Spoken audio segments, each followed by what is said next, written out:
Japanese mythology और folklore में ऐसे कई क्रीचर्स का जिक्र है जिनकी कहानी काफी अनोखी होती है।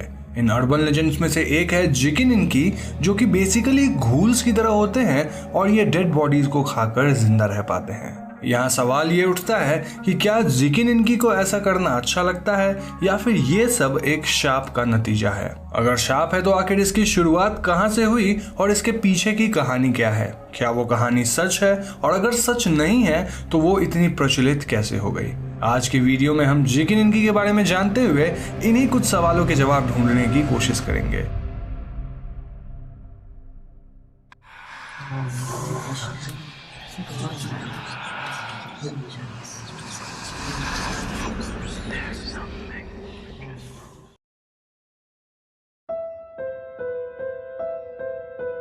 तो जैसा कि मैंने पहले बताया है कि जिकिन इनकी बेसिकली घूल्स की तरह होते हैं जो कि डेड बॉडीज को खाकर ही सरवाइव कर पाते हैं। ये ज्यादातर आम लोगों के बीच एक ह्यूमन फॉर्म में ही रहते हैं, लेकिन इन्हें इनके शार्प पॉइंटेड टीथ से पहचाना जा सकता है जो कि फ्लैश वगैरह को खाने में यूज होते हैं। ऐसा कहा जाता है कि कोई भी जिकिन की अपनी एग्जिस्टेंस से खुश नहीं होते, न ही उन्हें डेड बॉडीज खाकर कोई खुशी मिलती है, बल्कि ये एक शाप होता है जो कि किसी बुरे इरादे रखने वाले इंसान को उसके अगले जन्म में मिलता है। इस शाप की वजह से ही एक इंसान जिकिन इनकी में तब्दील हो जाता है और इसके पीछे एक बड़ी ही दिलचस्प कहानी है।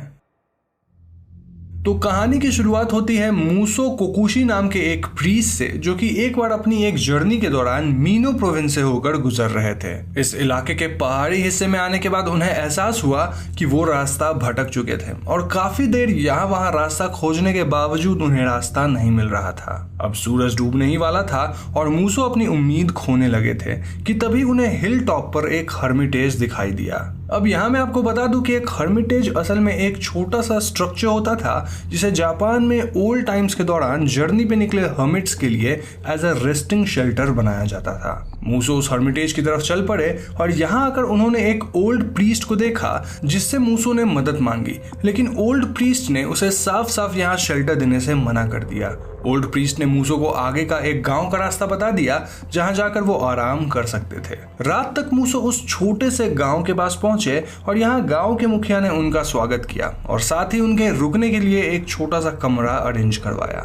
खाना पीना करने के बाद मूसो सो गए, लेकिन बीच रात में अचानक ही मूसो की आंख खुल गई क्योंकि उनके साथ वाले कुटिया के लोगों के रोने की आवाजें आ रही थी। इससे पहले मूसो कुछ पूछते उनके कमरे में कुछ लोग लालटेन्स लिए आ जाते हैं। यहाँ हमें पता चलता है कि साथ वाले कुटिया में एक बीमार बूढ़े इंसान की मौत हो गई थी। वो लोग मूसो को बताते हैं कि उनके गांव पे एक शाप लगा हुआ है जिसकी वजह से जब भी गांव में किसी के घर में कोई डेथ होती है तब सारा गांव उस घर में डेड बॉडी रात भर छोड़कर दूसरे गांव चला जाता है, और इस कस्टम को फॉलो ना करने पर उन्हें मिसफॉर्च्यून्स एंड इविल स्पिरिट्स का सामना करना पड़ सकता है। अब क्योंकि मूसो एक प्रीस्ट थे तो उन्हें लगता है कि मूसो उनकी हेल्प कर सकते हैं। मूसो उनकी रिक्वेस्ट एक्सेप्ट कर लेते हैं और वो रात भर यहीं डेड बॉडी के पास रुकने का डिसाइड करते हैं टू सी कि एक्चुअली में होता क्या है। वो लोग दूसरे विलेज के लिए निकल जाते हैं और मूसो उस डेड बॉडी वाले कुटिया में जाकर मेडिटेशन की मुद्रा में बैठ जाते हैं। इस तरह 3-4 घंटे के मेडिटेशन के बाद अचानक ही मूसो को किसी के अंदर आने की आवाज आती है और इसी के साथ मूसो को रियलाइज होता है कि किसी पावर ने उन्हें उनकी जगह पर फ्रीज कर दिया है।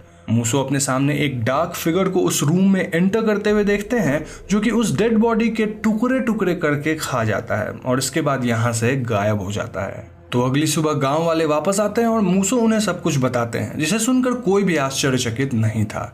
गांव का मुखिया मूसो को बताता है कि गांव वालों को सब कुछ पहले से ही पता है क्योंकि ऐसा काफी समय से होता आ रहा है। गांव वाले उस डार्क फिगर को ही इविल स्पिरिट मानते थे जो कि डेड बॉडी को खा जाता था और इसीलिए उसकी प्रेजेंस में विलेज में कोई नहीं रहना चाहता था क्योंकि वो इविल स्पिरिट आसपास के ह्यूमन को भी खा सकता है। मूसो को अभी भी नहीं समझ आ रहा था कि आखिर वो डार्क फिगर किसकी थी। मूसो पूछते हैं कि उन लोगों ने उस प्रीस्ट की मदद क्यों नहीं ली जो यहाँ पास के ही हर्मिटेज में रहता है। इस पे मुखिया का कहना था कि इस गांव में पुराने जमाने में तो हर्मिट्स रहा करते थे, लेकिन अब यहाँ कोई भी हर्मिट नहीं रहता है, ना ही आना चाहता है। इनफैक्ट गांव वाले पास में किसी हर्मिटेज के होने की बात से भी इनकार कर देते हैं। मूसो ये सुनकर शॉक्ड रह जाते हैं और विलेज से निकलने के बाद वो हिल साइड पर उस हर्मिटेज को खोजने निकल जाते हैं। थोड़ी देर बाद बिना किसी मुश्किल के मूसो उस हर्मिटेज को आसानी से खोज लेते हैं और इस बार वो ओल्ड हर्मिट मूसो को अंदर इनवाइट करता है। ये ओल्ड हर्मिट मूसो को देखते ही उनसे माफी मांगने लग जाता है। मूसो को लगता है कि वो old hermit last night shelter ना देने की वजह से अशेम्ड फील कर रहा था और शायद इसीलिए माफी मांग रहा था।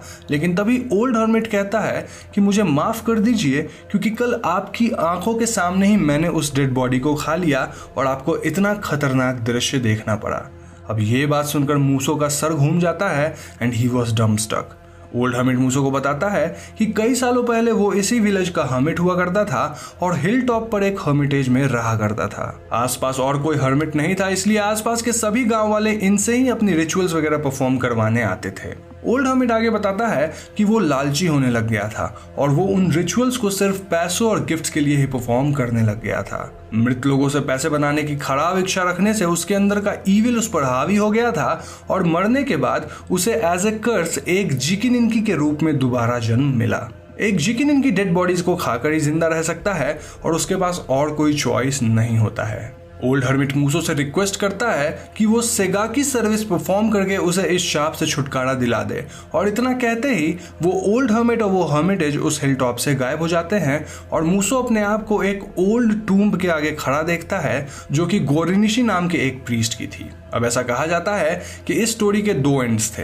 पहला ये कि जिकिनिन असल में मूसो की हेल्प चाहता था और इसीलिए उसने जानबूझकर मूसो को उसी विलेज में भेजा था जहां एक ओल्ड आदमी की डेथ होने वाली थी। जिकिनिन चाहता था कि मूसो समझ सके कि जिकिनिन को अपने कर्ज की वजह से कितना गंदा काम करना पड़ता है, इसीलिए वो जानबूझकर मूसो के सामने उस डेड बॉडी को खाने आता है। अब क्योंकि ये जिकिनिन अपने प्रीवियस लाइफ में एक प्रीस्ट था, इसलिए वो जानता था कि अगर मूसो उसके टूम्ब के आगे सेगा की सर्विस परफॉर्म करेगा तो उसे इस कर्ज से छुटकारा मिल जाएगा। इसीलिए उसने ये सब प्लान किया था और फाइनली मूसो उसकी हेल्प करके उसे कर्ज से फ्री कर देते हैं।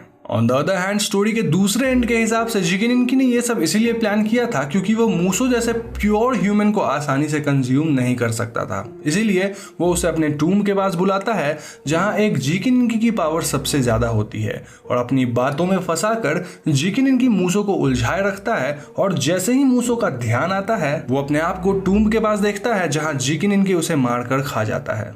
आई पर्सनली बिलीव कि ending one makes more sense क्योंकि जिकिनिन के बारे में साफ साफ कहा जाता है कि वो ह्यूमन डेड बॉडी को खाने में कोई प्लेजर नहीं लेते and they are not demon, rather they are cursed souls जिन्हें ऐसा करना पड़ता है।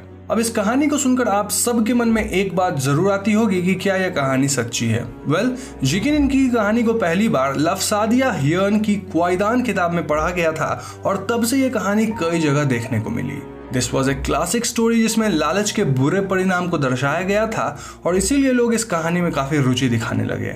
इस कहानी को ऐसे पोर्ट्रे किया जाने लगा मानो ये सच है ताकि लोग लालची ना बने, वरना अगले जन्म में वो भी जिकिनिन बन जाएंगे। लेकिन सच तो ये है कि ये सिर्फ एक मनगढ़ंत कहानी है, बट स्टिल जापान के अर्बन लेजेंड्स में जिकिनिन इज रियली पॉपुलर। तो दोस्तों आज की वीडियो में बस इतना ही। मुझे पूरी उम्मीद है आपको ये वीडियो पसंद आई होगी।